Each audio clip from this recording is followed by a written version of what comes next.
l'examen de phonologie apparaît bien sur mon emploi du temps aussi, donc c'est bon. Effectivement, ce sera jeudi prochain, 8 h. En amphi 350, a priori. Ah, Maëlle n'entend pas. Oh, merci Elisa, j'allais l'écrire. Donc j'étais en train, c'est pour ça que je me suis connectée un petit peu tard. J'ai essayé désespérément de me connecter à mon emploi du temps, donc pour vérifier ça et pour voir s'il y a possibilité de déplacer le TD de linguistique, puisque bon, je vais voir ça avec vous, puisque c'est avec vous mais du coup, qu'est-ce qu'elle a fait Béatrice? Elle m'a enlevé des TD de phonétique et elle m'a enlevé aussi un TD de phonologie. Ça va pas cette histoire. Hein. Elle m'a envoyé. Non, elle m'a enlevé les 2 TD de phonologie en fait.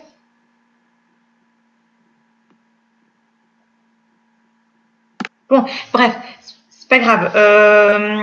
J'appellerai Béatrice après. Donc, je voulais donc voir avec vous s'il était possible de déplacer le TD de linguistique. À mon avis, ça va être très compliqué puisque Béatrice a eu du mal à le caser dans l'emploi du temps, mais je trouve autant le CM, je vais l'enregistrer, ça c'est pas un problème, c'est un CM, donc bon voilà, si vous avez des questions à poser dessus, on verra lors du prochain CM, donc ça c'est pas grave. Mais il me semble très difficile d'enregistrer un TD puisque on travaille à partir de vos propositions de traduction. Donc voilà, j'aime pas trop le principe d'enregistrer un TD. Donc, est-ce qu'il y a des créneaux où vous êtes disponible?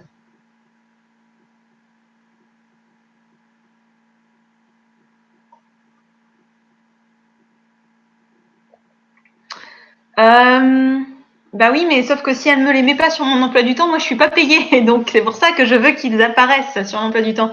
C'est pour ça que je me posais la question. Et normalement, en plus de la paye, vous avez cours. Enfin, moi je veux vous faire cours. Donc ça a marché pour la phonétique. Donc pourquoi ça marcherait pas pour la phono? Parce que cette semaine, j'ai mon examen de phonétique. Et j'ai aussi tous mes cours de phonétique qui apparaissent. Donc voilà. Puisque là, en fait, elle m'a mis un TD de phonologie sur un CM de linguistique. Donc ça veut dire que je vais pas être payée de mon cours de linguistique et de mes 2 cours de phonologie. Donc non, je suis pas d'accord. Un trou lundi de 12h30 à 15h30. Ça peut être une idée. Pas le vendredi. Vendredi après-midi, de toute façon, j'ai cours. Donc voilà. Alors, attendez. Elisa dit vendredi après-midi. Moi, j'ai cours. J'ai cours jusqu'à 15h30.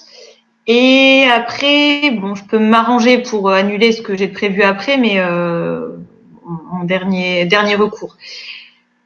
Sinon, on peut venir sur le TD du vendredi matin 8h. Pour ceux qui peuvent. Ah bah si tout le monde peut, ça peut être pas mal.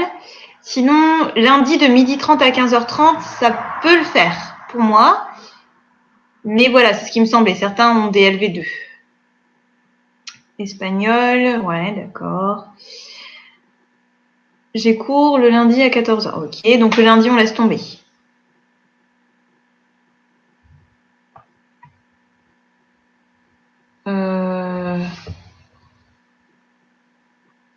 À 12h30, je mange. Ouais, alors après, comme c'est un cours en distanciel, on peut manger et faire cours en même temps. Enfin, moi, je peux pas parce que je parle beaucoup. Mais si vous tapez à l'ordinateur, vous pouvez manger en même temps. Je sais bien que c'est pas l'idéal, mais si c'est juste pour une fois, enfin, je l'ai déjà fait. Hein, c'est pas grave. Mais bon, si on peut trouver une autre solution, effectivement. Certains ont cours le vendredi après-midi de 14h à 17h. Ok. Ok.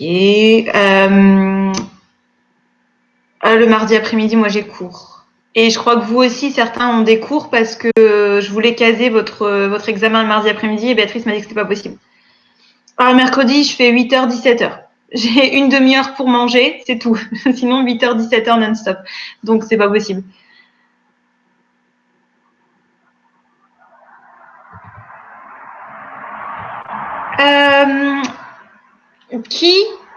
Ça sera plus simple. Est-ce qu'il y en a parmi vous qui ne peuvent pas le vendredi matin à 8h?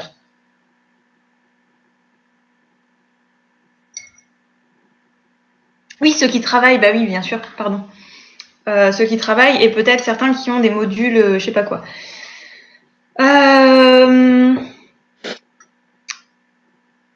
Dans ce cas, c'est une proposition. Si vous n'êtes pas d'accord avec cette proposition, n'hésitez pas à le dire.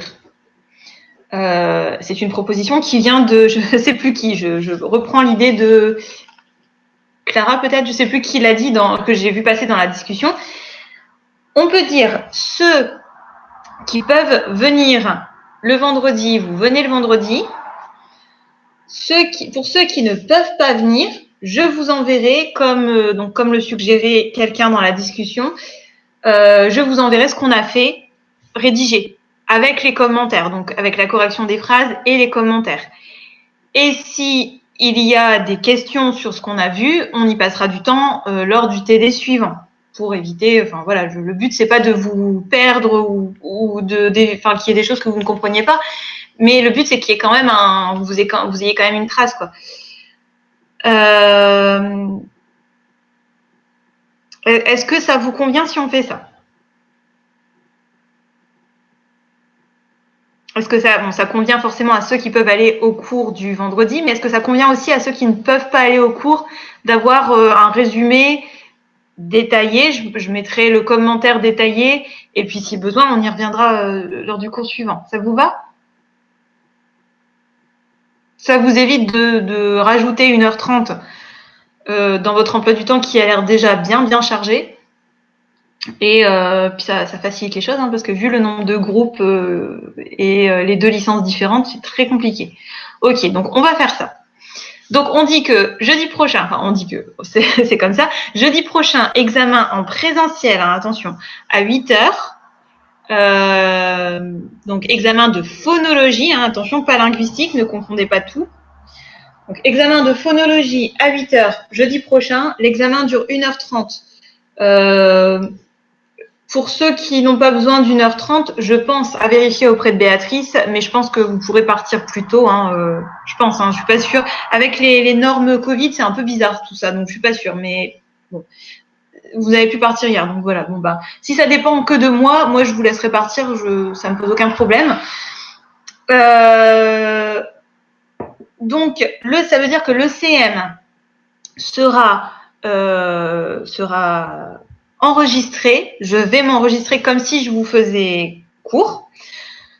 Ce sera enregistré un peu sous le même format, je pense, que l'année dernière, les cours de phonétique. D'accord? Donc, je vais m'enregistrer sur Audacity parce que je connais rien d'autre pour m'enregistrer, donc je vais le faire à l'ancienne. Et donc, ce sera en petits morceaux. Je ferai 1h30 d'enregistrement, mais en petits morceaux de 10 minutes pour que je puisse les télécharger sur Moodle, sinon j'y arriverai pas. On va faire ça. Ouais, c'est pas mal ça. Et puis donc pour le TD, ceux qui peuvent, vous venez au TD vendredi prochain. Ceux qui ne peuvent pas, je vous enverrai ce qu'on aura fait vendredi prochain. Pensez-vous qu'il soit possible qu'il y ait des examens en distanciel? Oui. Oui, alors normalement, on nous a demandé de faire un maximum d'examens en distanciel. Hein. Donc, ce qui est fait en présentiel, c'est ce qui ne peut pas être fait en distanciel. Donc, c'est-à-dire les examens qui sont vraiment des examens soit de trad, par exemple, ou alors des examens vraiment qui sont des cours, quoi, comme la phonologie, c'est vraiment du cours. Si vous avez le cours sous les yeux, c'est quand même beaucoup plus facile. Donc, pour la littérature et la CIVI, c'est pas vraiment des examens de cours, donc c'est tout à fait possible que ce soit en distanciel. À vérifier auprès de vos enseignants, mais a priori, donc quand on avait échangé les mails avec les collègues, Madame Lanassri, pour les premières années, et donc j'imagine que c'est la même chose pour les deuxièmes années, avait suggéré que les profs de littérature et de CIVI gardent leurs examens en distanciel si c'était possible. Donc c'est tout à fait possible. Surtout si les collègues habitent loin. S'ils peuvent, je pense, éviter de venir, de faire 3 heures de route pour 1h30 d'examen, je pense qu'ils le feront. Littérature, c'est en présentiel. Ça a vérifié parce que hier, il me semble que c'était hier avec le groupe de phonologie, certains se posaient la question et d'autres pensaient que c'était en distanciel. Et enfin bref, personne n'était sûr de rien. C'était avec vous, d'accord. Je ne savais plus avec qui c'était. Vous ne savez pas trop. Envoyez un mail à Monsieur Roublou. Pour être sûr. Parce que ce serait dommage de faire la route pour rien. Et donc de louper votre examen en distanciel. Et ce serait dommage aussi de ne pas faire la route alors que votre examen est à la fac. Oui, oui, oui. Mais comme je vous ai dit, méfiez-vous de l'ENT. Le logiciel VT, parfois il en fait un petit peu qu'à sa tête, j'ai l'impression. À nouveau, je vous dis, quand l'option présentiel distanciel a été ajoutée au logiciel en octobre ou novembre, le logiciel a mis des distanciels présentiels un petit peu au pif, j'ai l'impression, partout. Moi, sur mon emploi du temps, j'avais plein de trucs distanciels présentiels, alors que tous mes cours étaient passés en distanciel et que j'avais pas d'examen de prévu. Et ça s'est mis un petit peu n'importe comment. Donc, méfiez-vous de ça, vérifiez auprès des enseignants concernés. Vous attendez désespérément le mail de Monsieur Roublou. Eh ben, il va vous répondre bientôt, j'imagine. Bon, de toute façon, non, j'allais dire ça change pas grand-chose. Si, il faut vous organiser. Si c'est en présentiel, il faut vous organiser pour faire la route et tout. Donc, si, ça change quand même des choses. Bah, écoutez, je sais pas, moi. Je peux pas vous répondre à la place de Monsieur Roublou. Et même chose donc pour l'examen d'histoire, vérifier. Je crois que Monsieur Chandler habite sur Paris. Donc, si c'est Monsieur Chandler, je pense qu'il aura pas envie de faire la route juste pour un examen d'1h30, donc j'imagine que ce sera en distanciel. Bah, je crois, hein, je suis pas sûre. Si, je crois qu'il fait partie des collègues qui habitent Paris, Monsieur Chandler. S'il me semble, hein. Qu'ils feront une réponse commune. Oh, je pense pas. Je pense que vous aurez deux réponses. Enfin, parce que chaque prof le fait comme il veut, hein, donc. Monsieur Roublou a dit c'est en distanciel. Bah voilà, Monsieur Roublou il l'a dit. Ah oui, ils répondront, je pense, à tous les étudiants, oui.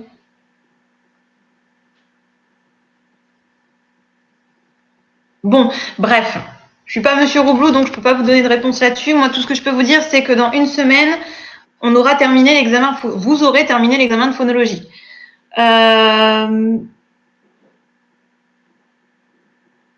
Bon, bah si Béatrice l'a dit, écoutez. Bon, bref, peu importe. Vous envoyez un mail à Monsieur Roublou, vous attendez sa réponse, et puis voilà. Donc pour l'instant, dites-vous que vous savez pas. Partez pas sur, c'est sûr, c'est en distanciel, je m'organise pas, on s'en fiche. Partez pas non plus sur, il faut paniquer et s'organiser à tout prix. Attendez d'avoir la réponse de Monsieur Roublou.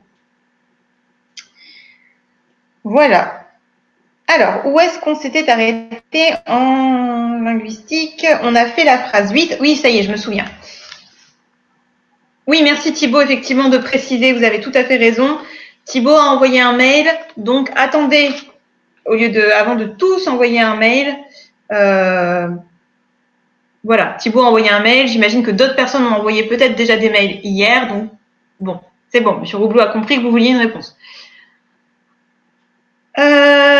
Ok, donc on était en train de travailler sur la phrase 9. Cela ne devait pas faire moins de 3 heures qu'elle attendait son train. Il avait au moins 2h30 de retard.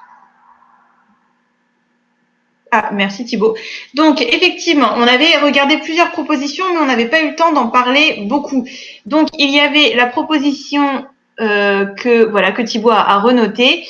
It couldn't have been less than 3 hours that she was awaiting her train. It was at least 2 hours and a half late. Merci Clémence. She must have been waiting for a train for over 3 hours. It was at least 2 hours and a half late. Et on avait une autre proposition, il me semble que c'est dans ce groupe-là aussi. She had been waiting for a train for no less than 3 hours. Je ne sais plus qui avait noté ça. Je peux la noter si la personne n'est pas là. Je ne sais plus du tout qui c'était. Donc, she had been waiting for a train for no less than 3 hours.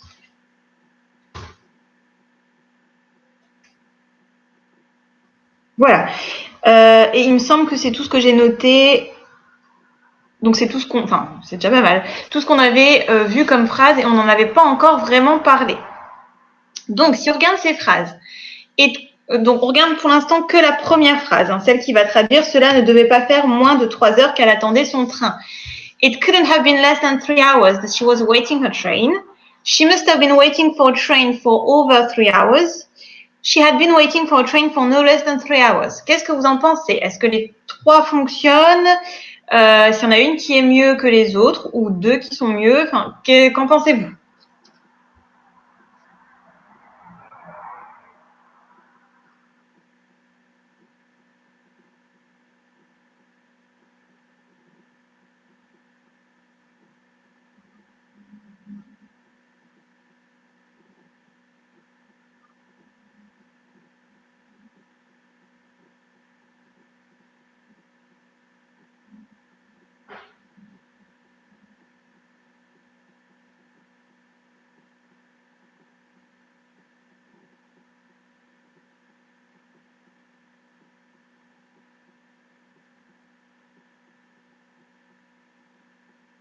Personne n'en pense rien du tout.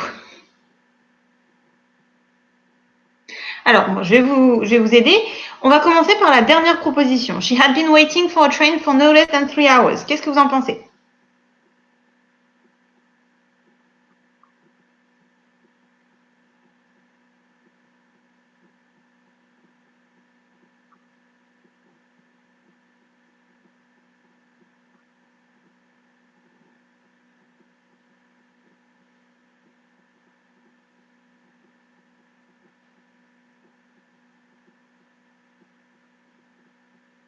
La dernière, celle que moi j'ai écrite, c'est pas ma réponse. C'était la proposition de Maëlle. Qu'en pensez-vous? Donc, she had been waiting for a train for no less than 3 hours.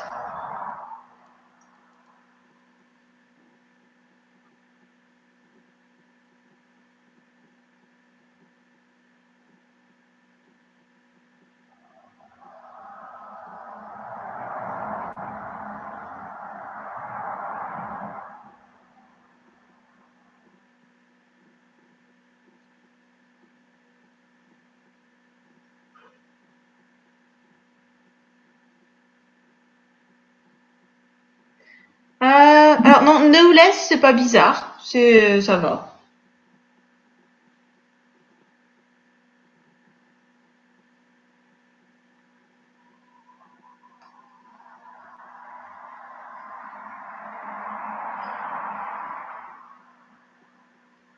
Donc vous êtes tous d'accord avec cette proposition, on valide?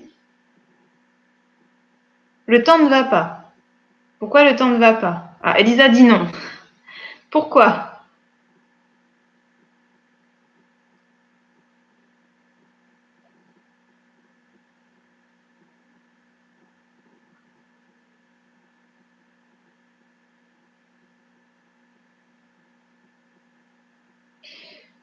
Pourquoi l'intériorité ne fonctionne pas? Pourquoi pas de pluperfect?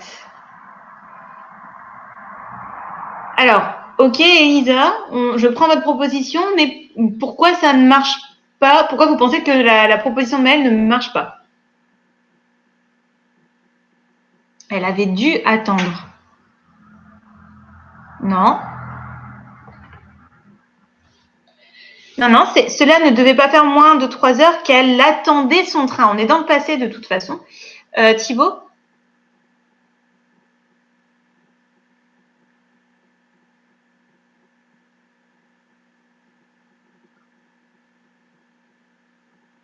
On ne vous entend pas, Thibaut. Vous n'avez peut-être pas allumé le micro.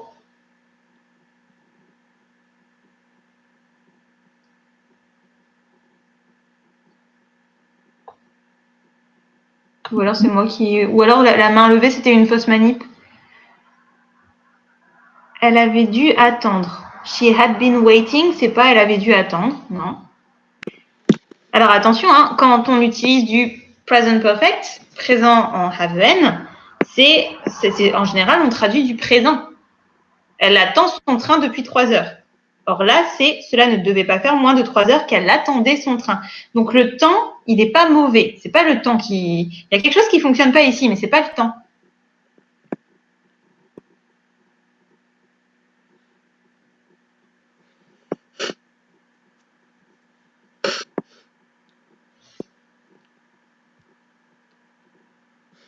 En gros, si on traduit la phrase proposée par Maëlle, c'est elle attendait son train depuis au moins 3 heures.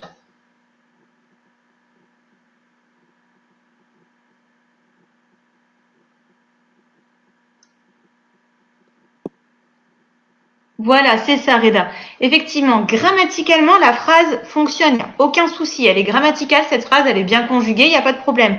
Mais elle ne traduit pas notre phrase. Exactement, c'est une certitude. Si on dit she had been waiting, c'est elle attendait son train. C'est pas ça devait faire 3 heures qu'elle attendait son train, c'est elle attendait son train depuis 3 heures. On valide l'ARP, on ne dit pas elle devait attendre son train, ça faisait sans doute tant de temps qu'elle attendait son train. Donc on n'est plus dans la probabilité, on est dans la validation. D'accord? Donc c'est pour ça que la phrase de Maëlle ne fonctionne pas ici. À nouveau, elle est grammaticale, mais elle ne traduit pas la proposition qu'on a dans la phrase numéro 9. Ça ne traduit pas, cela ne devait pas faire moins de 3 heures qu'elle attendait son train. Elle est bien conjuguée, mais on a une validation. On n'a pas de modal ici, on a une validation tout simplement. She had to wait for her train. Alors si vous dites she had to wait, c'est elle devait attendre dans le sens elle était obligée d'attendre. Donc là, ça marche pas. Quand on dit ça ne devait pas faire moins de 3 heures qu'elle attendait son train, on est dans la probabilité. Ça faisait sans doute au moins 3 heures qu'elle attendait son train. J'aurais rajouté would. C'est-à-dire, Camille, ça donnerait quoi avec would? She would have been waiting?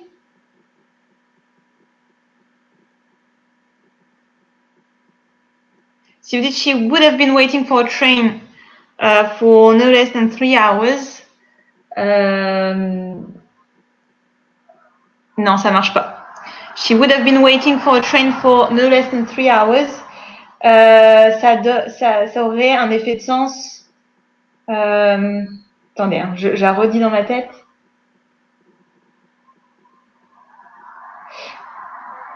Non, ça fonctionne pas. En fait, on aurait l'impression qu'il manque une condition ici. Donc ça ne fonctionne pas avec would. Donc on revient sur les autres propositions. It must have been less than 3 hours that she was waiting for a train. Alors, ça rejoint un petit peu la proposition de Thibaut, sauf que Thibaut a utilisé could à la forme négative. Donc on va en parler maintenant de ces deux propositions. Donc it must have been. Alors attention, pas less, mais no less than 3 hours dans ce cas-là, puisque ça ne devait pas faire moins de 3 heures. Donc en fait, finalement, ça devait faire au moins 3 heures. Donc, it must have been no less than 3 hours that she was waiting for her train.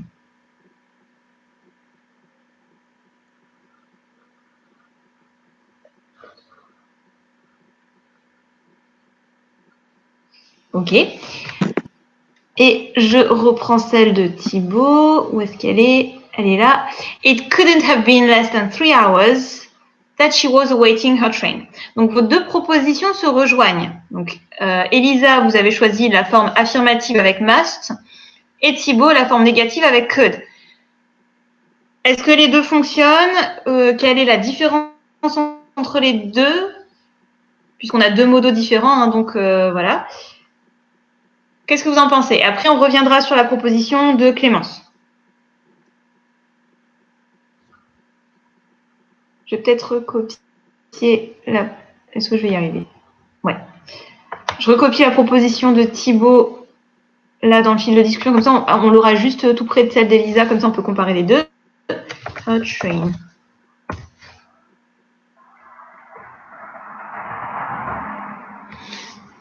Qu'en pensez-vous?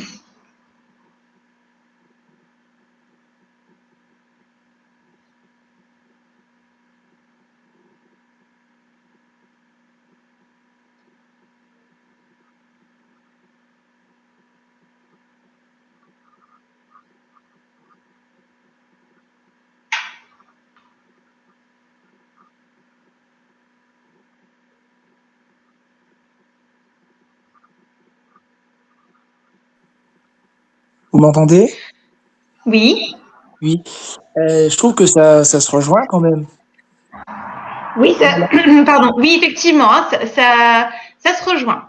On Il y a a un la, truc qui bon. on a la même Oui. idée à peu près, mais Mhm. si on colle vraiment à ce qu'est la phrase d'origine, on est dans une forme négative. Et il y a le moins de 3 heures, et dans l'autre, on est dans au plus de 3 heures. C'est vrai. Mais ça ne gêne pas la compréhension de la phrase.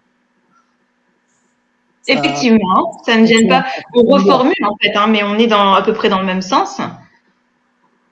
Et peut-être que le choix du modèle va avoir une influence, peut-être. C'est ça. Ouais. Là ici, avec It couldn't have been less than 3 hours, qu'est-ce qu'on traduit? Enfin, comment on traduirait ça en français?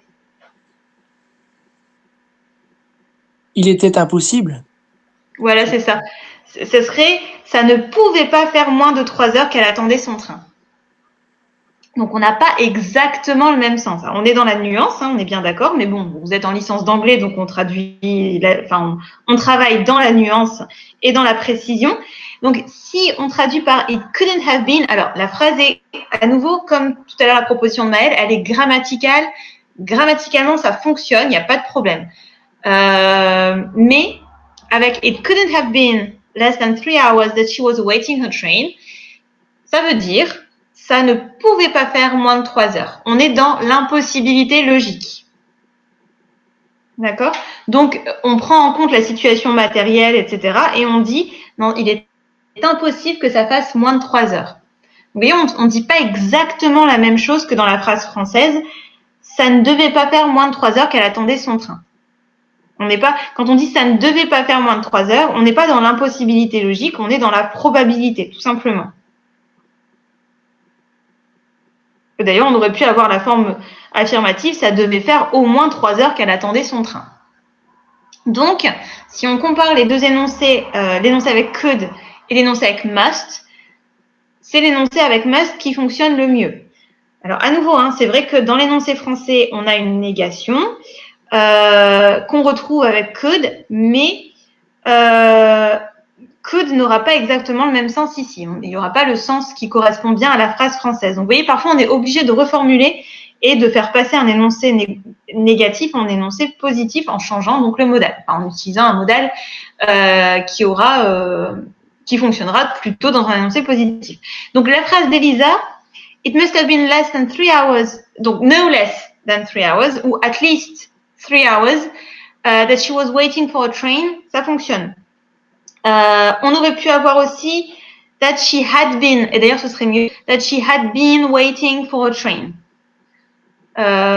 Pour la concordance des temps et sur le fait hein, sur la valeur du have been, hein, le fait que ça ait commencé dans le passé, que ça continue dans le futur et que ça continue maintenant plutôt.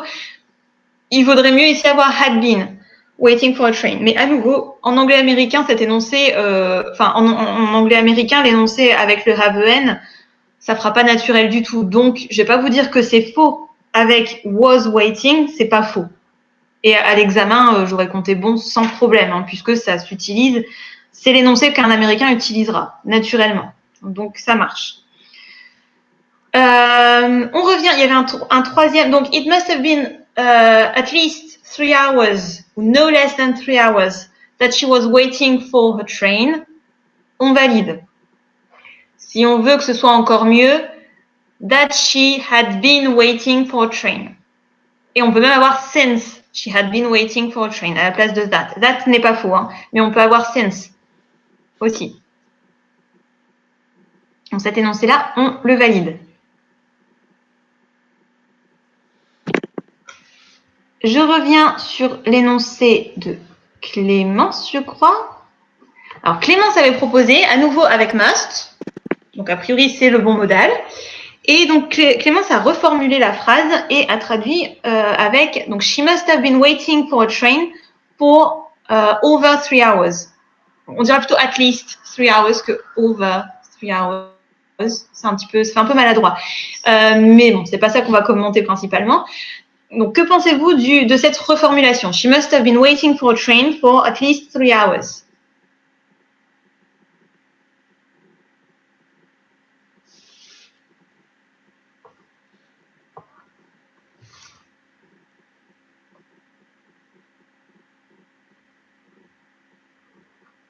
Oui, effectivement, c'est mieux de dire at least. Pourquoi pas, c'est juste un changement de point de vue. Oui. Oui, effectivement. Alors, j'irais même au-delà du pourquoi pas. C'était pour éviter une répétition. Oui, parce qu'il y a at least aussi dans la deuxième phrase. Oui, bon, c'est pas grave.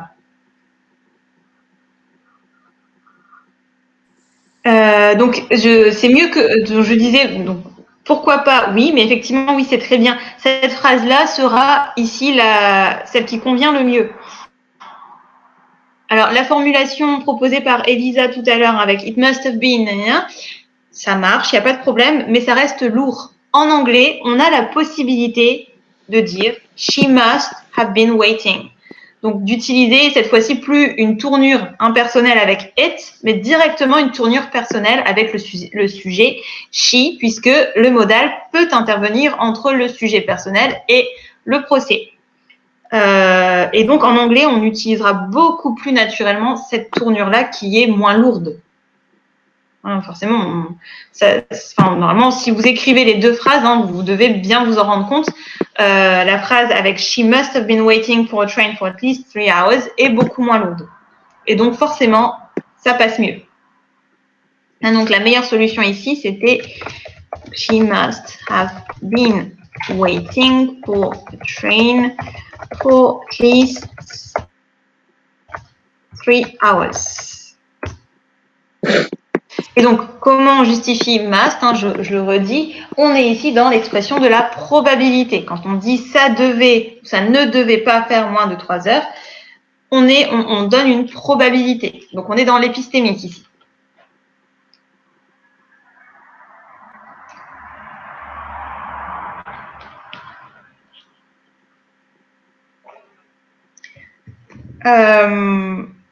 Et donc, pour la deuxième phrase, il avait au moins 2h30 de retard. Je ne sais plus si vous aviez proposé, je crois que Thibaut avait proposé une traduction. It was at least 2 hours and a half late. Est-ce que vous êtes d'accord? Et puis Clémence avait exactement la même proposition. Êtes-vous d'accord avec cette proposition ou avez-vous quelque chose de différent? Oui, vous êtes d'accord. Effectivement, il n'y avait pas 15 000 façons de le formuler. Donc, it was at least 2 hours and a half late. Pas de problème. Donc ici, ce à quoi il fallait faire attention, c'est que en français, on dit il avait au moins 2h30 de retard. En anglais, on dit il était en retard d'au moins 2h30 en fait. Donc avec late, on dit be late et pas have late. Donc je le renote au cas où. It was at least 2 hours and a half late.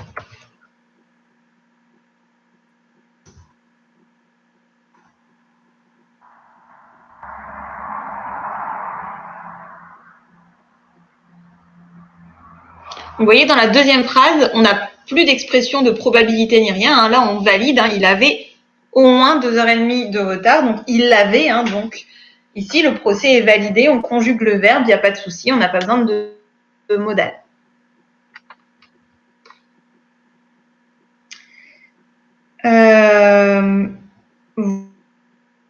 Voilà, pour cette phrase-là. Et donc, parce qu'en fait, je suis en train de réfléchir mon emploi du temps qui me perturbe. Pour l'instant, j'ai oublié de vous le repréciser. Pour l'instant, on dit que vous avez phonologie mardi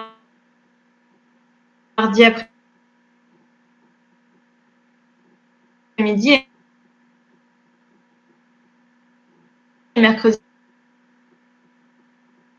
après-midi. Les cours de phonologie n'ont pas disparu.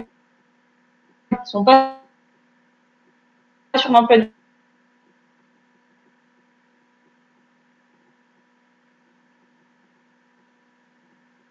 du temps, mais on dit qu'ils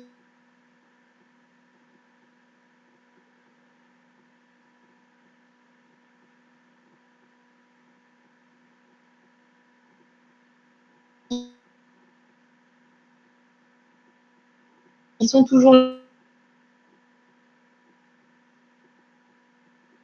là. Je vais demander à Béatrice. Si Béatrice me dit non, pas, je vous préviendrai, mais moi je veux les faire. Donc, je vais voir avec Béatrice maintenant tant que j'y pense. Excusez-moi, ce serait possible de faire un recap. On a éliminé la phrase de Maëlle, pas ce qu'on a éliminé, mais voilà, la phrase qui était éliminée. Pourquoi? Pas parce qu'elle n'est pas grammaticale, mais parce qu'elle n'est pas faire moins de 3 heures. Donc ici, on est dans la probabilité. On n'est pas dans la validation du projet. Ne marche pas. Ensuite, on s'est interrogé sur la phrase proposée par Thibaut, etc., etc. Il n'y a aucun souci, elle est bien construite, la phrase, mais on traduirait moins de 3 heures. Donc, vous ne pouvez pas faire. Donc, on serait dans... C'est pas de l'impossibilité logique qu'on a, c'est la probabilité. Donc, ça fait itinériste dans Astérix Mission Cléopâtre. Pourquoi? Ah, parce que ça marchait pas bien? Ah, oh zut. Ok, donc je répète. Du coup, je sais plus. Je reprends depuis le début. Donc, la phrase proposée par Maëlle, she had been waiting, etc., etc., ça ne marche pas parce que ça voudrait dire que c'est validé. Or, on n'a pas ici un procès validé, on a une probabilité. Donc, il faut un modal. D'accord? Ensuite, on s'est interrogé sur la phrase proposée par Thibaut. It couldn't have been... Ah, ok, bah je redis après pour Béatrice. It couldn't have been less than 3 hours.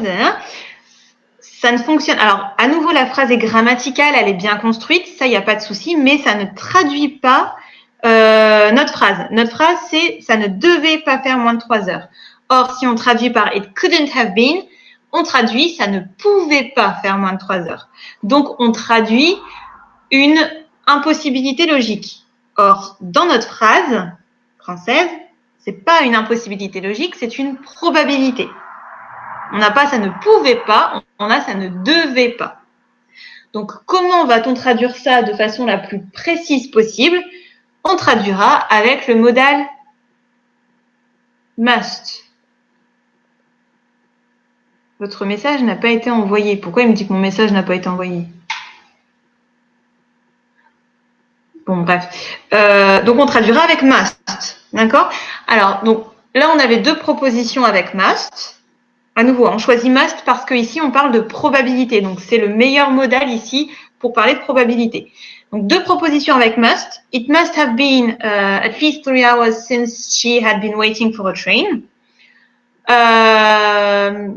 Ça marche, pas de problème, mais c'est un peu lourd. En anglais, on a une façon de reformuler les choses vraiment de façon beaucoup plus simple avec she. Donc, on a cette fois-ci un pronom personnel. On n'a plus la tournure impersonnelle, it must have been, etc. En anglais, si on peut, on aura toujours la tournure plus simple avec le pronom personnel. She must have been waiting for a train for at least 3 hours. D'accord? Donc, c'est mieux parce que c'est moins lourd, c'est plus simple. Et en anglais, on aura plus naturellement cette formulation-là. Donc, la formulation avec le pronom personnel et pas avec la tournure impersonnelle.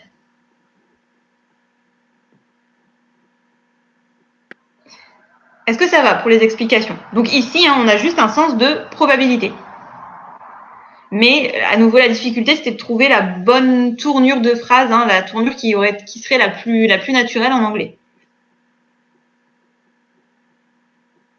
Donc c'est ça qui est un peu délicat, c'est que en thème grammatical, il faut être précis. Je vous demande vraiment d'être précis dans vos traductions. Donc je pense que c'est pour ça que Thibaut, vous aviez utilisé could parce que vous vouliez être précis dans l'utilisation de la négation, la tournure négative, etc. C'est vrai. Donc, je vous demande d'être précis. Donc voilà, ça me paraît logique comme réflexion. Mais en même temps, il faut aussi être précis au niveau du sens, surtout avec les modaux.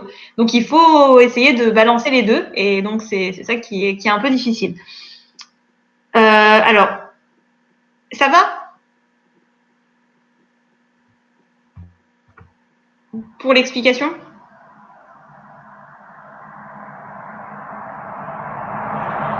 Vous m'entendez? Oui, ok. J'ai eu peur. J'ai cru que j'avais été déconnectée et que je ne m'en rendais pas compte. Ok, super. Alors, je ne sais pas trop. J'ai un message en rouge. Erreur, votre message n'a pas été envoyé. Alors, je ne sais pas si c'est un ancien message, un truc que j'ai essayé d'envoyer. et que vous n'avez pas reçu. Mais à part it was at least 2 hours and a half late et puis la correction she must have been waiting, mais ça je pense que ça s'est envoyé, donc ou alors c'est quelqu'un qui a peut-être envoyé un message en privé que j'ai pas reçu, je sais pas. Bref. Ok, j'ai l'impression vous êtes encore là tous. Parce qu'Aurélie du coup m'a répondu, mais ça va, vous êtes là? Vous m'entendez? Oui? Ok, ok, super. Bon. Donc ok, c'est bon. Arrêtez de mettre c'est bon, merci. Donc du coup, vous n'avez pas entendu ce que je disais par rapport à l'emploi du temps. J'en profite entre l'entre-deux phrases pour le redire. Sur votre emploi du temps, du coup, la phonologie, parce que si ça a disparu sur mon emploi du temps, j'imagine que sur le vôtre aussi, la phonologie a disparu pour la semaine prochaine. Vous avez que l'examen qui apparaît et pas les cours. Je vais contacter Béatrice. Moi, je veux faire cours. Donc, pour l'instant, on dit que vous avez cours. D'accord? Les créneaux n'apparaissent pas sur votre emploi du temps, mais tant que j'y pense, je vous le signale, vous avez cours. Si jamais Béatrice me dit non, tu peux pas faire cours, je vous le dirai. Je vous enverrai un mail pour vous dire que la séance est annulée. Mais si on peut maintenir les cours, moi je veux maintenir les cours. J'ai pas. Alors c'est vrai que normalement, si on suit le règlement, vous avez l'examen note 1 pendant les cours. Donc si c'était en présentiel, ce serait sur une séance de cours. Mais là, comme on rassemble les deux groupes, moi, je me dis qu'on peut continuer à faire cours. Mais bon, on va voir. Mais logiquement, si on suit le règlement, vous ne devriez pas avoir cours. Mais moi, je veux quand même faire cours. Donc, on verra bien. Je vais demander à Béatrice comment ça se passe. Parce qu'en phonétique, j'ai gardé tous mes cours cette semaine. J'ai l'examen vendredi après-midi et je fais tous mes autres cours quand même. Donc, c'est possible, en fait. Donc, voilà. Ok. Donc, ça va, ça c'est clair, c'est bon. On dit qu'on a cours. Et si jamais, finalement, vous n'avez pas cours, je vous enverrai un mail quand même pour que vous puissiez le savoir. Enfin, être au courant et vous organiser si vous avez autre chose à prévoir. Comme ça, au moins, vous êtes tranquille. On passe à la phrase suivante, si ce truc-là est clair. Donc, phrase suivante. Merci Thibaut, vous avez été plus vite que moi. Donc, ses parents devraient arriver d'une minute à l'autre au tribunal car il aurait été arrêté hier soir par la police, mais la source de cette information n'est pas vraiment fiable. Donc, Thibaut propose « His parents should arrive from minute to minute at the tribunal because he might have been arrested yesterday night by the police ». Comme vous rajoutez des trucs, je perds mes phrases. But the source of the piece of information is not very reliable. Camille propose his parents should arrive from 1 minute to the next to the courts because he was arrested by the police last night, but the source of this information is not really reliable. His parents should arrive at the courthouse any minute now because he might have been arrested by the police last night, but the source of this information is not really reliable. Ok, on va comparer ces trois énoncés. Jeanne, vous vouliez prendre la parole?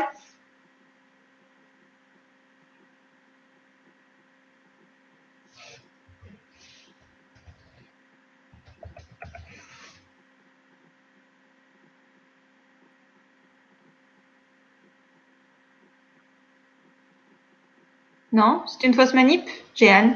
Ou quelqu'un, enfin, il me semble, j'ai vu une main se lever, mais et je crois que c'était Jeanne.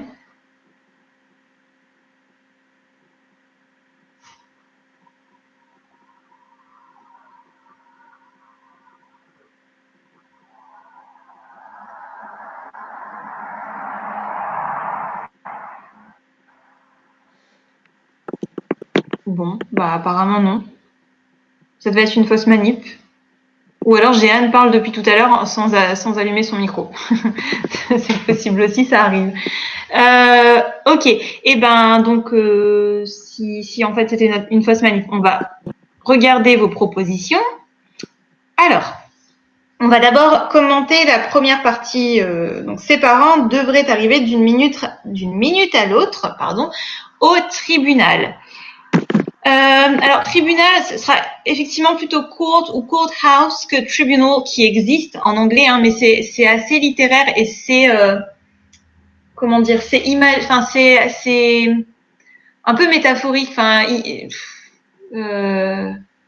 c'est le tribunal dans le sens le grand juge. Vous voyez, ça s'utilise dans des contextes très précis, enfin très particuliers. C'est pas le tribunal. Là, c'est presque, c'est le lieu en fait. Donc, quand on parle du lieu, ce sera plutôt courthouse. Court tout court, si on raccourcit, ça marche aussi. Donc, vous avez tous proposé la même chose pour la première partie. Ses parents devraient arriver d'une minute à l'autre. His parents should arrive. Est-ce que quelqu'un veut proposer autre chose que should? Évidemment, should fonctionne, il n'y a aucun souci. Je vais expliquer après sa valeur ici. Should, c'était ce qu'il y avait de mieux. Est-ce que quelqu'un a proposé autre chose? Pour voir si... N'hésitez pas, c'est pas parce que je dis que should c'est la meilleure proposition que vous ne pouvez pas proposer autre chose. Il y a peut-être d'autres choses qui peuvent fonctionner. Might, alors, est-ce que might fonctionner? Ses parents devraient arriver d'une minute à l'autre au tribunal. His parents might arrive. Qu'est-ce que vous en pensez?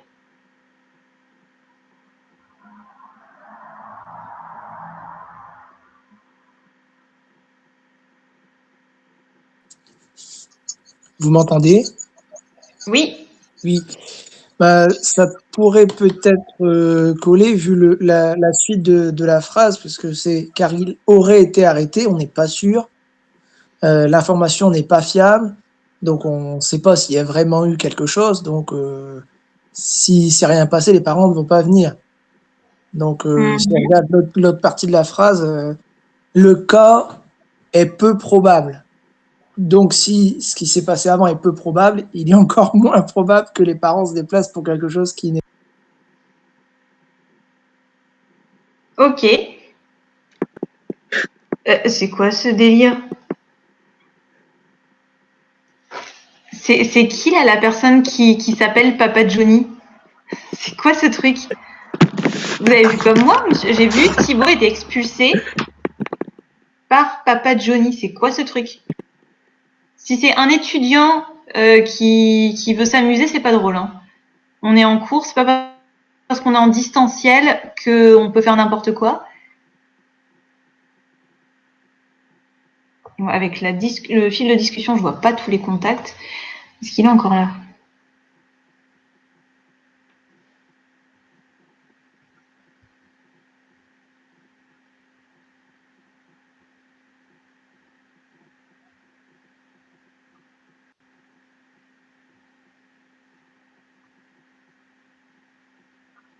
Bon.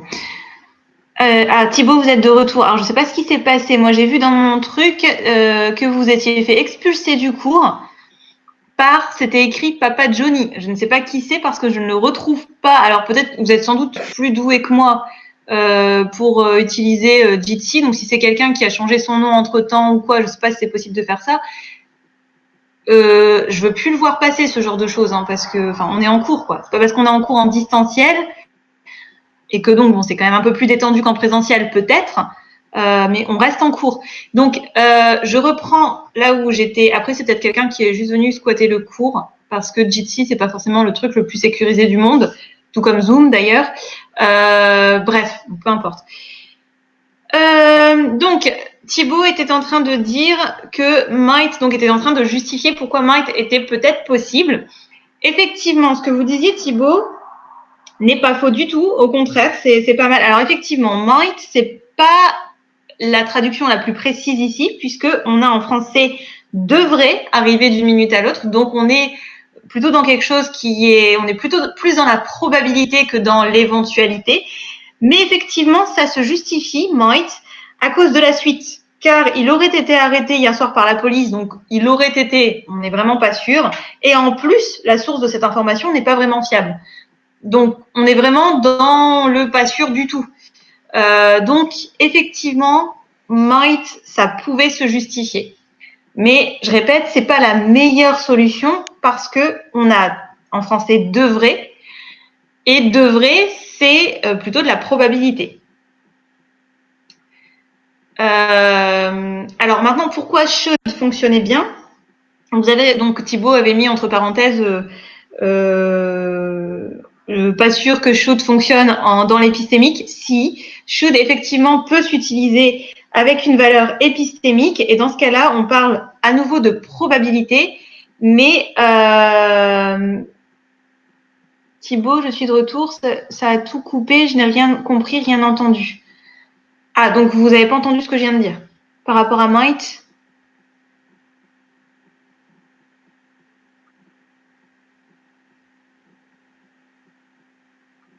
Oui, non.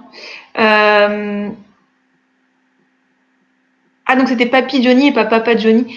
Ouais, je sais Thibaut, je l'ai vu, mais je sais pas. J'ai pas l'impression, enfin j'ai l'impression que la personne qui vous a expulsé n'est plus dans la conversation, enfin dans le truc. J'ai vérifié. Ou alors c'est un étudiant qui arrive à faire des choses sur Jitsi dont j'ignore l'existence. Je sais pas. Je sais pas ce qui s'est passé. Mais dans tous les cas, comme je l'ai dit, si c'est un étudiant qui s'amuse à faire ça, c'est clairement pas drôle. Vous avez tous 20 ans, autour de 18-20 ans, j'imagine. Donc, c'est bon, on a passé ce genre de choses. Vous savez que quand on est en cours, quoi. Mais bon, je vais pas m'étendre, je vais pas vous engueuler pendant 3 heures si c'est quelqu'un qui s'est connecté et qui est reparti du cours juste pour le fun. Bref. Donc, Thibaut, je disais que votre explication sur might, effectivement, fonctionnait. Might n'est pas la meilleure possibilité. Vous voyez où je veux en venir. Et puis, plus rien. Oui, voilà, donc je reprends là-dessus, Thibaut. Donc, ce que vous disiez par rapport à might fonctionne, effectivement. C'est une bonne justification de might. Might n'est pas la meilleure possibilité ici parce que devrait, c'est de la probabilité. Or, might dit l'éventualité, la possibilité, donc il manque un degré de certitude, mais grâce à la suite de la phrase avec « il aurait été arrêté, mais la source de cette information n'est pas fiable », might pouvait se justifier. Donc, le jour de l'examen, j'aurais pas compté might comme étant faux. Ici, ça se justifie grâce au contexte. Néanmoins, should reste la meilleure solution parce que, donc, en français, on a devrait, on a donc une probabilité avec un certain degré de doute quand même, puisque on n'a pas, ses parents doivent arriver d'une minute à l'autre, mais devraient. On a donc un conditionnel. Alors, en français, c'est quoi le conditionnel? C'est ce qui correspond en plus ou moins en anglais au ED irréel, au ED contrefactuel. Donc, au ED qui ajoute une dose de doute.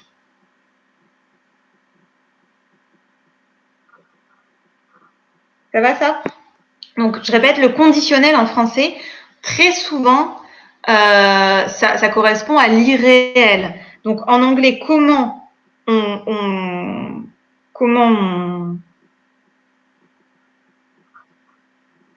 Zut, j'ai perdu mon mot. En anglais, mince, je trouve pas le mot, pourtant c'est un mot tout simple. Comment on exprime l'irréel en anglais avec le ED de rupture avec la réalité. Donc, c'est pour ça que should fonctionne très bien ici. Should, c'est shall plus ED. On est donc dans shall, très forte probabilité, mais on ajoute un ED, on a donc une part de doute plus forte, plus élevée qu'avec shall. Donc, ça marche très bien avec devrait. D'accord? Donc, should, on le justifie ici parce que on a une probabilité avec un certain degré de doute. Donc, on utilise shall de probabilité avec le ED qui permet d'ajouter de l'irréel du doute supplémentaire. Ça va donner should. Donc, pour cette première partie de phrase, his parents should arrive. Je ne sais plus ce que vous aviez proposé pour d'une minute à l'autre. From minute to minute, ça fait un petit peu traduction littérale, un petit peu lourd. From one minute to the next, c'est pareil, ça fait un petit peu... C'est pas faux comme traduction, mais c'est lourd. Ça fait un petit peu traduction littérale. Any minute, ça fonctionne mieux. Donc, his parents should arrive at the courthouse any minute now, anytime soon, shortly, tout simplement soon. Donc, il y a plusieurs possibilités qui étaient moins lourdes que from minute to minute, from 1 minute to the next. Donc, his parents should arrive shortly. His parents should arrive any minute now. They should arrive anytime soon. They should arrive in a minute. Ça marchait aussi. At the courthouse. Ok, donc should, parce qu'on a une probabilité, mais quand même avec une certaine dose de doute, puisqu'on a devrait et pas doivent. On a du conditionnel en français ça a le même rôle que le ED irréel en anglais, qui permet donc de décaler au niveau de la réalité, donc d'ajouter une dose de doute supplémentaire. Donc, comment on exprime ça en anglais avec le ED dans should. Deuxième partie, car il aurait été arrêté hier soir par la police. Vous avez proposé because he might have been arrested yesterday night by the police, because he was arrested by the police last night, ou même chose, because he might have been arrested by the police last night. Donc on a deux fois he might have been et on a une fois he was arrested. Qu'en pensez-vous?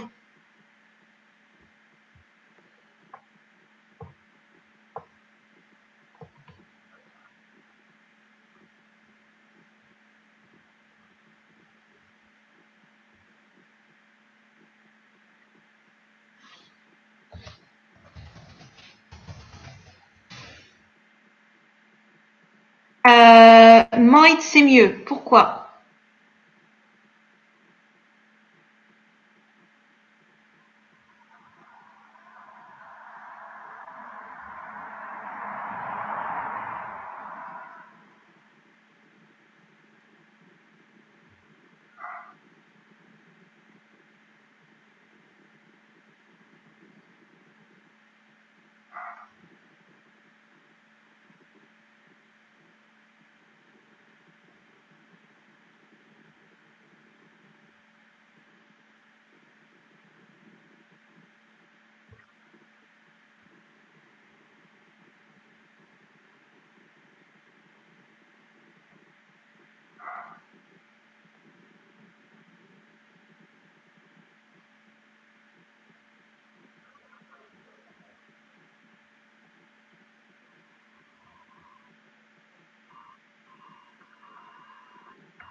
Alors, attendez, je regardais pas vos messages parce que je suis en train de regarder un truc.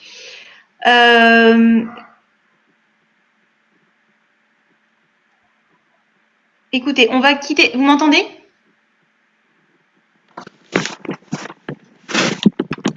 Oui. Si ça vous embête pas, on va quitter ce lien et on se reconnecte. On va se reconnecter sur un autre lien parce qu'il doit y avoir un souci. Je vois que ma webcam s'allume alors que j'ai rien demandé. Donc j'ai l'impression qu'il y a un souci sur cette conversation. Donc on va quitter le lien. Et alors pour être sûr, je vais vous envoyer carrément un autre lien. On va pas sur Moodle, je vais vous envoyer un autre lien. Si ça vous embête pas, je fais ça au plus vite. D'accord? Donc je déconnecte et je vous envoie par mail un autre lien. D'accord? Ou allons sur BBB. Ouais, mais il faut le temps que je crée le cours. Parce que comme je mets des horaires, là, il n'y a plus de... Et ça prend un peu de temps. Ou alors, vous avez raison. Je vais créer un cours BBB très rapidement. Et donc, ça va être ajouté sur Moodle. D'accord?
je vois que vous avez vu que le cours a été créé. Bon, j'attends parce que pour l'instant, on n'est pas beaucoup à être connectés. Bon, du coup, je me dis qu'on va peut-être plus utiliser les liens qui sont sur Moodle. Peut-être que je vais créer à chaque fois des. Alors, je ne sais pas si c'est plus sécurisé un Big Blue Button, ou pour être honnête, je ne sais pas du tout. Mais je vais peut-être faire ça pour la linguistique aussi. Le fait de laisser le lien, ça me faisait gagner du temps dans le sens où j'avais pas besoin de recréer un lien chaque semaine. Alors qu'avec Big Blue Button, je suis obligée de recréer le truc à chaque fois, mais ça prend pas. Vous voyez, ça va vite en fait. C'est juste qu'il faut que j'y pense. Il m'arrive d'oublier et d'y penser la veille au soir à 23h, et donc c'est pas forcément ce qui est le plus agréable quand on y pense tard. Mais on va faire ça. Oui, c'est débile, effectivement. Alors, mais je sais pas si c'est un étudiant. Hein, c'est peut-être ou peut-être un étudiant d'une autre fac, ou enfin je sais pas. Mais je sais pas. Après, c'est peut-être quelqu'un de l'autre groupe, hein, peut-être que, voilà, je sais pas. Mais j'ai du mal, bon, moi je suis très naïve, mais j'ai quand même du mal à croire que quelqu'un parmi vous puisse s'amuser à faire ça. Bon, c'est un petit peu ridicule, un petit peu puéril. Et puis, bon, quel est l'intérêt? Bref, c'est pas grave. Ça nous a fait perdre 10 minutes de cours, mais c'est pas grave. Bon, j'attends encore un petit peu parce qu'on est beaucoup moins à être connecté que sur le cours Jitsi juste avant, hein, donc j'attends encore un peu que les gens arrivent.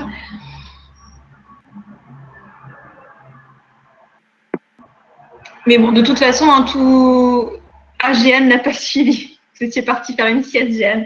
Je sais, il y a eu quelqu'un qui s'est connecté sur le cours Jitsi. Je ne sais pas si c'est un étudiant ou je sais pas qui c'est.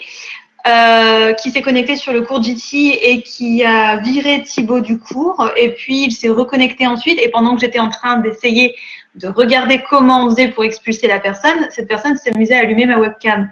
Je l'ai vu, j'ai vu mon truc, vous savez, il y a un voyant, le voyant qui s'est allumé, donc je ne voyais pas que la webcam était allumée, mais je voyais le voyant sur mon ordinateur qui était allumé. Donc après, ça peut être juste des gens extérieurs, hein, qui s'incruste. Ouais, c'est quelqu'un qui a allumé ma webcam. C'est pas moi qui l'avais allumée par plaisir, c'est quelqu'un qui l'a allumée. Donc voilà. Ouais, c'est ça, c'est Papa Johnny. Je sais pas qui c'est du coup, mais il est possible que ce soit quelqu'un qui soit complètement extérieur, qui se soit incrusté sur la conférence Jitsi. Hein. C'est pas bien sécurisé, tout comme Zoom. Zoom, c'est pas sécurisé non plus. Donc voilà. Bon, bref, peu importe.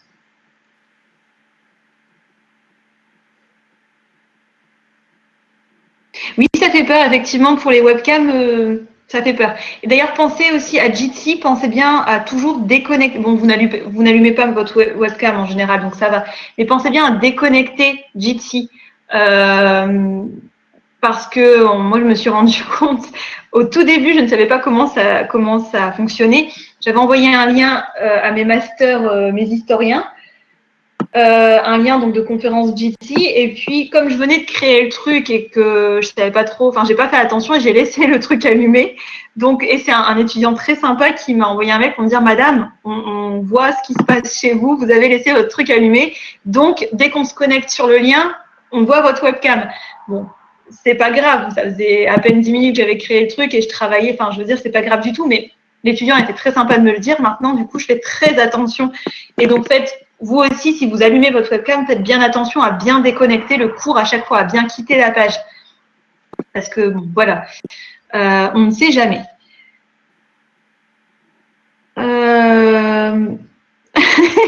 Non, Thibaut, on vous a pas vu. Enfin, en tout cas, moi, j'étais vraiment sur la discussion, donc j'ai pas vu les têtes s'ouvrir. Moi, c'est pareil, la webcam. Bon, moi, je suis à peu près maquillée, etc., mais je suis pas coiffée parce que je dois aller chez le coiffeur, donc voilà. Bref, c'est pas grave, on s'en fiche.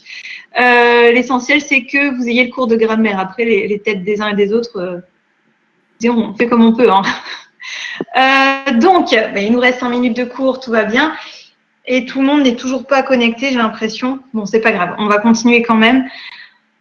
On disait, might. Oui, c'est ça.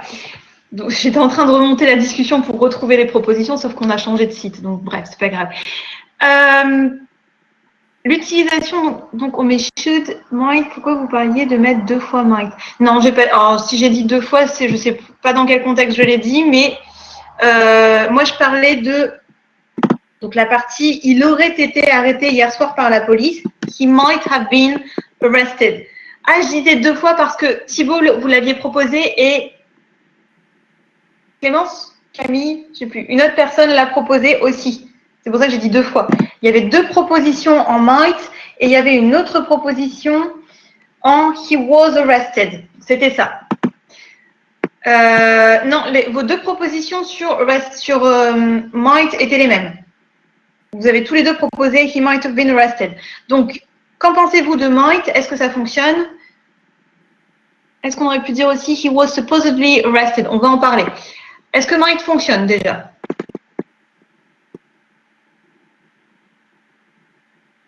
Oui, effectivement, je vais aller un peu plus vite parce qu'on va quand même terminer cette phrase avant la fin du cours. Oui, might fonctionner, effectivement, comme Thibault l'avait mis entre parenthèses. He might have been arrested, c'est de l'éventualité. Donc, il est possible qu'il soit arrêté. Donc, oui, c'est de l'éventualité. En plus, on a la suite qui dit j'ai perdu ma phrase française. La source de cette information n'est pas vraiment fiable, donc on est vraiment dans l'éventualité, on n'est pas sûr. Donc, might fonctionner très bien ici. Tout à l'heure, quelqu'un, je ne sais plus qui, quelqu'un a proposé he was arrested. Qu'est-ce que vous en pensez?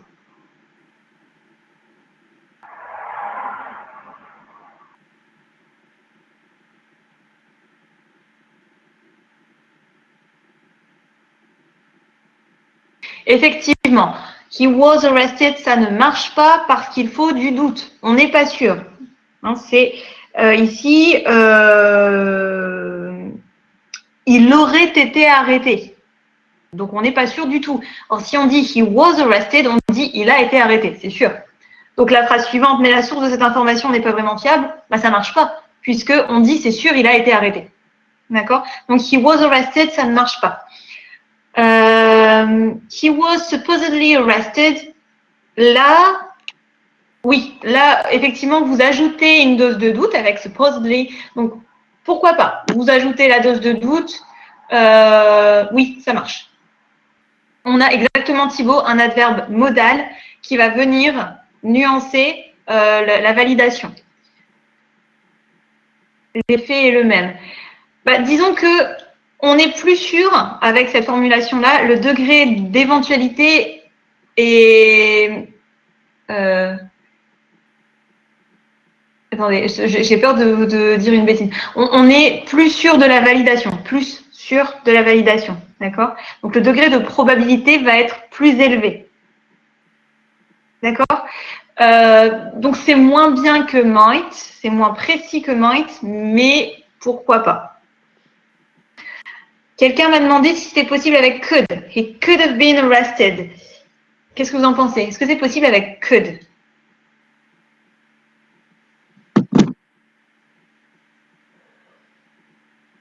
His parents should arrive any minute now, as he could have been arrested by the police.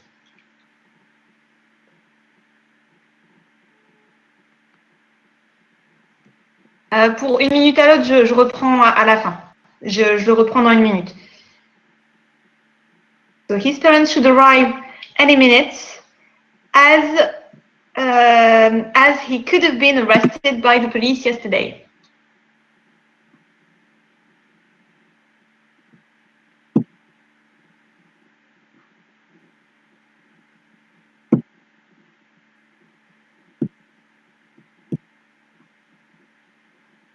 Could est possible, mais il y a moins de doutes. Oui, alors souvenez-vous, du coup je vais plus vite parce qu'il est presque l'heure et donc si vous avez un cours après, je ne veux pas vous mettre en retard. Souvenez-vous du CM, could, il faut vraiment un contexte particulier. Donc si on avait could, il aurait fallu que quelqu'un d'autre dise avant non, c'est pas possible, il n'a pas pu être arrêté, c'est quelqu'un de gentil, de stable, il n'aurait jamais fait ça, c'est pas possible, ça peut pas être lui. Donc il faut un contexte qui dit le contraire avant, et là effectivement avec could on dit mais si c'est possible, et on se base sur les circonstances extérieures, sur la situation extra-linguistique. Donc ici il aurait fallu donc d'abord que quelqu'un dise non c'est pas possible, il peut pas avoir été arrêté, c'est pas lui, et il faudrait qu'on ait yes he could have been arrested by the police because he didn't go home yesterday night, so he could have been arrested. That could be him. Ok, donc là ça marche pas. Il faudrait vraiment un contexte très précis pour avoir could. Avec could, c'est plutôt il n'a pas été arrêté et on dit que ça aurait pu lui arriver. Alors oui, alors si on n'avait pas la première partie de la phrase effectivement on aurait ce sens-là. He could have been arrested by the police, but finally, but his parents prevented him from doing it. Donc oui, on aurait pu avoir ce sens-là aussi avec could. L'idée de il aurait pu être arrêté, mais ça ne s'est pas passé. Donc ici, la meilleure traduction, c'était vraiment might. Il y avait une autre traduction possible. Alors, Maëlle, vous avez parlé du passif avec the police might have arrested him. Why not? Le passif avec might, pourquoi pas? Il y a une autre tournure passive qui aurait été possible ici. Quand on parle de rumeur ou de clichés aussi, c'est une tournure qui s'utilise pour les clichés.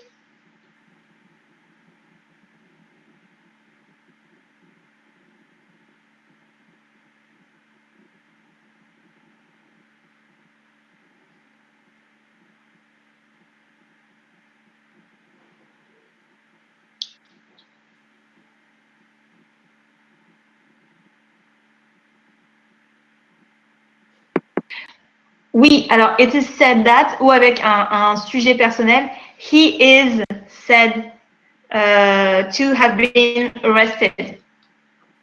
Donc là, comme on a une idée de rumeur, on pourra utiliser la forme he is said to have been arrested. Alors, c'est pas un modal, mais on pouvait traduire avec cette formule-là sans problème.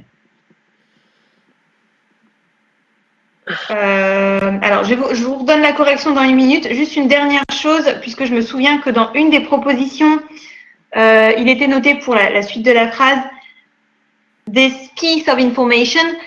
Pas besoin de mettre piece of ici, hein, juste this information comes from a source, blablabla. Souvenez-vous, hein, avec les démonstratifs, on peut utiliser les indénombrables singuliers sans mettre de dénombreur. D'accord? Donc, this information, c'était tout à fait possible et c'est moins lourd que this piece of information. C'est pas faux, hein, this piece of information, c'est pas faux du tout, mais ça alourdit la phrase pour rien, en fait. D'accord? Donc, je vais vous renoter la traduction totale et si jamais il y a des choses qui ne sont pas claires, on peut y revenir la semaine prochaine. Parce que, bon, là, voilà, c'est un petit peu particulier. Donc, ça va donner his parents.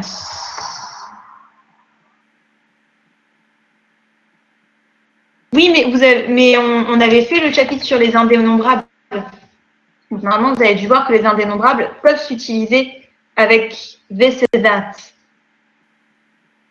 Il y avait des exemples dans l'exercice où il fallait ajouter ou pas un dénombreur et il fallait justifier l'ajout ou pas du dénombreur. C'était exercice peut-être 3 ou 4 du chapitre 1, je crois. His parents should arrive avec 2 R, c'est mieux. Mais effectivement, this stats, on n'a pas eu le temps de le faire. Should arrive shortly, any minute, now. Soon, ça marchait aussi. Anytime, now. In a minute. At the courthouse. As he might have been arrested, he is said to have been arrested by the police yesterday night, but the source of this information is not really reliable. Donc, je reprends rapidement. Should, his parents should arrive shortly. Donc, should parce qu'on est dans de la probabilité, mais au conditionnel, donc avec quand même une dose de doute hein, qu'il faut prendre en compte. Donc, on met le ED de should. Shortly ou any minute now ou soon, anytime now ou in a minute pour traduire d'une minute à l'autre. At the courthouse, as he might have been arrested ou he is said to have been arrested. Donc might parce que on n'est pas sûr, on est dans de l'éventualité. Surtout qu'on a la suite, hein, la source de cette info n'est pas vraiment fiable, donc on est vraiment dans une éventualité, donc might. On ne s'engage pas à dire plutôt oui, plutôt non, donc on utilise might. Autre possibilité, he is said to have been arrested, c'est plus lourd au niveau de la formulation, mais quand on parle de rumeurs, qu'on fait part de rumeurs comme ça, cette formulation fonctionne très bien. Alors, c'est possible aussi tout à l'heure, quelqu'un a proposé it is said that. Donc, it is said that he was arrested. Ça marche aussi, hein, mais c'est encore plus lourd. Donc ici, on aura un phénomène de montée du sujet qu'on étudiera en Master Math si vous allez en Master Math. Et donc, on aura he is said to have been arrested by the police yesterday night. But the source of this information is not really, avec pas de A mais de L, reliable. Voilà. Si jamais les explications ne sont pas claires, on y reviendra si vous voulez la semaine prochaine. Du coup, je remettrai les explications dans les notes que je vous enverrai pour ceux qui ne peuvent pas assister au cours du vendredi. Parce que du coup, la semaine prochaine, on ne se voit pas jeudi matin. Ça va? Désolée du coup de finir un peu vite comme ça, mais bon, je ne voulais pas m'arrêter en plein milieu d'une phrase.